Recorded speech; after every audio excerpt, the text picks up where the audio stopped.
Why there, YouTube? My voice cracked a little. Got ThunderBucket in the garage today.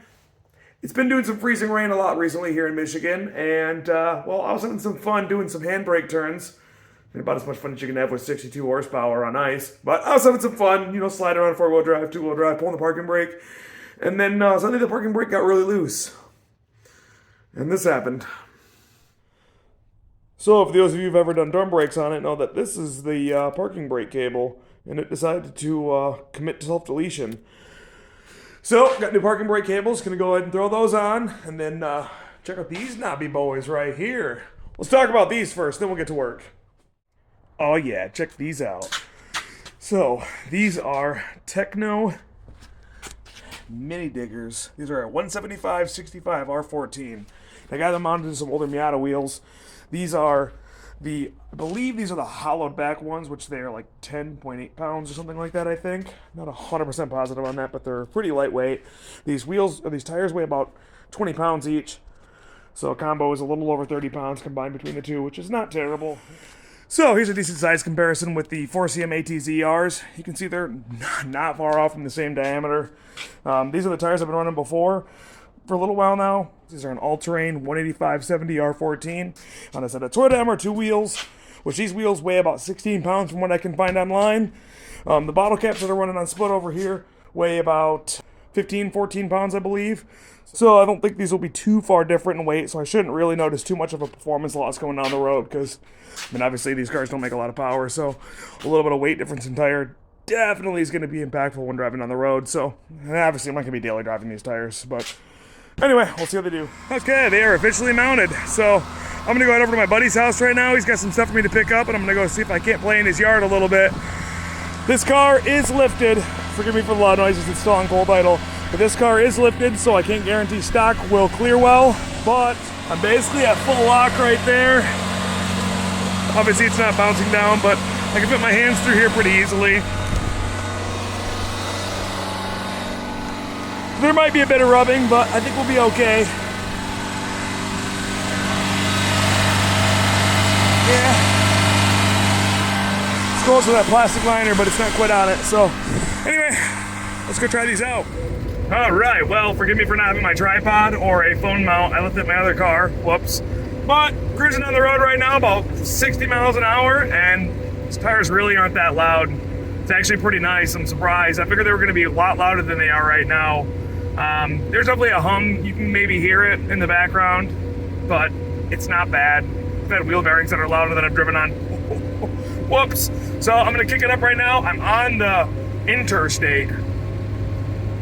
So I'm gonna kick it up to about 70. Currently we're doing about 65. I'm in fifth gear, kind of rolling up the hill, so it's not gaining too much speed for EA life. All right, now we're gonna go from 65 here, about 68. And here we are at about 70 miles an hour right now. I can hear just fine. Not that loud. So, pretty stoked about that. They're not loud at all. I mean, they're loud, but they're not like deathly loud. Like I can hear myself think. If I put the radio on, it's not gonna drown it out at all. So, overall, I'm pretty stoked about this. It's wet outside right now. It's the middle of winter, and I don't really feel like I'm super squirrely. I feel like I've got decent traction. I'm gonna stomp the brakes here in a minute and see. I'll update you guys if it's sketchy, but I'm not overly worried about it. So anyway, I'm gonna head to my buddy's house right now, and hopefully he'll let me play in his yard for a minute or two, and I can at least give him a quick test, and then we'll see what happens.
So I did these brakes like probably a couple months ago off camera. I didn't record anything. I remember these were a little bit difficult to fish off, so I'm trying to do this through my phone screen. Let's see how this works.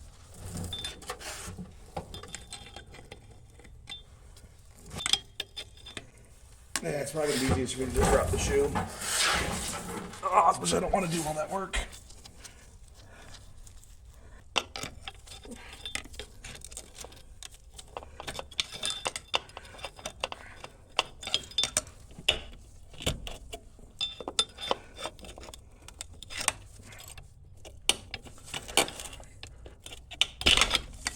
There we go.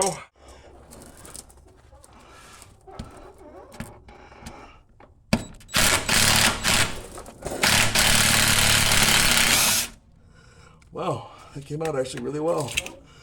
Color me surprised.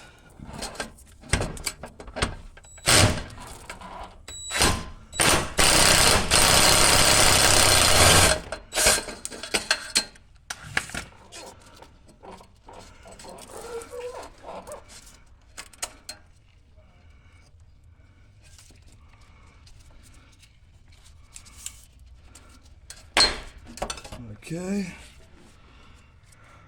Underneath the main cable right there. So it looks like it all converges to this one piece right there. I don't know why I get the camera to focus on this, but that looks like that just clips in there and hangs in there. So, all right. I didn't really realize it there, but I knocked you guys over. Sorry for the bad camera angles. But got the parking brake cable out of that little slot right there. Basically, I had to kind of rotate it sideways and slide it through the little notch right inside there. So, I'm going to go ahead and pull it out here. And right there she is, all in all of her glory, more or less. So, got a couple of new ones right here. Raybestos. I'm breaking Raybest as I can.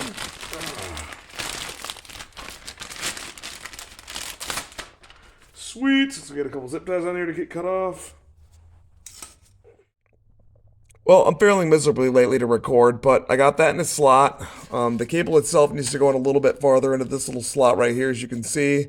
I think it's just a wee bit rusty, so I'm going to go in there with a hammer and tap it with a screwdriver here in a second. But next up, we got to get...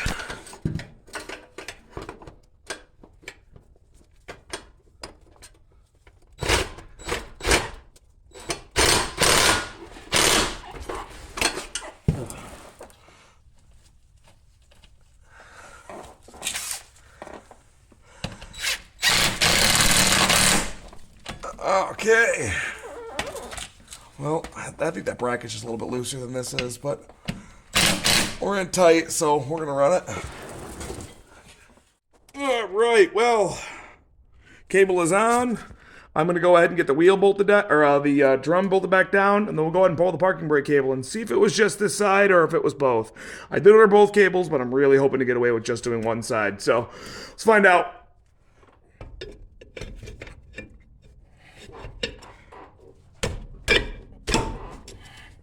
All right. Moment of truth. Shut up. Don't yell at me. Oh, yeah, it feels tight. That side's tight. Oh, we're doing one cable today, boys. Woo! Yes. We'll throw that in the back of the car. Probably not. We'll leave it here where I will never be able to use it. And then I'm going to wrap this up. Actually, before I do that, now one thing you guys might notice is that I did do away with the air shocks. These are RAV4 shocks. I can just drop the part number in the description below. And these are less Schaffer. I don't know how you pronounce it. I believe it's Swedish. And it's more syllables than my dumb American brain can handle. I threw these spring spacers in and kind of brought them up just a little bit. I only brought up the back end probably about another maybe ½ inch. I didn't want to go for a ton. I just kind of wanted to bring it up just a tad. I like it when the rear end sits a tad higher, especially because I can load these things down with weight a lot. So, yeah, figured I'd update you guys with that for whatever it's worth. The only reason I did that is because of the air shocks and these mud tires. I really didn't want the knobs going and catching rocks and things and bringing them up and ripping the airlines off, because I figured that would be inevitable with a really aggressive tire like that. And then if I lose shocks and then it drops down to the tires, I could tear up the wheel well, tear the tires up. a lot of not fun stuff will happen. So the only reason I did switch was because of the tires. So anyway, back to what we're doing. So I'm going to be running these tires for a while now. I plan on running these at the meet and greet, and I'm going to be running these while I go to my friend Seth's this weekend. I will be driving about 1,000 miles, give or take, probably a little bit more than 1,000 round trip from his house and back, and doing a bunch of off-roading. So I'm going to see how these tires wear. It is not super warm out yet, but in between the treads, we have about 16-30 seconds of tread, right about 16-30 seconds. And that's on the end one. I'll check it right here in the middle, between some lugs. It's about a little under 20-30 seconds, 19 to 20-30 seconds between the centers. And then on the outer edges again, down to like 16-30 seconds. So I'm going to go ahead and record the data. And by record, I mean I'm going to go home and go blah, blah, blah. So we'll see how these things wear. Hopefully they'll hold up good. And I'll report back in the next video. So that's going to probably do it for me for today. I figured you guys are going to really care to watch me put this thing back together, so I'm going to go ahead and wrap up here. So, like I said, for the next video, we should be doing a bunch of off-roading. So we're going to really put these mini diggers to the test, see how they wear for about 1,000 miles of driving, bunch of off-roading, and we'll see how they do all in general on some trails. It's supposed to be pretty rainy, so I think this will be a pretty good test. So stay tuned for the next video. I will report back with how these tires are holding up and faring up, and fingers crossed they're good. So I'm excited. I'll catch you guys then. See you guys in the next one. Adios.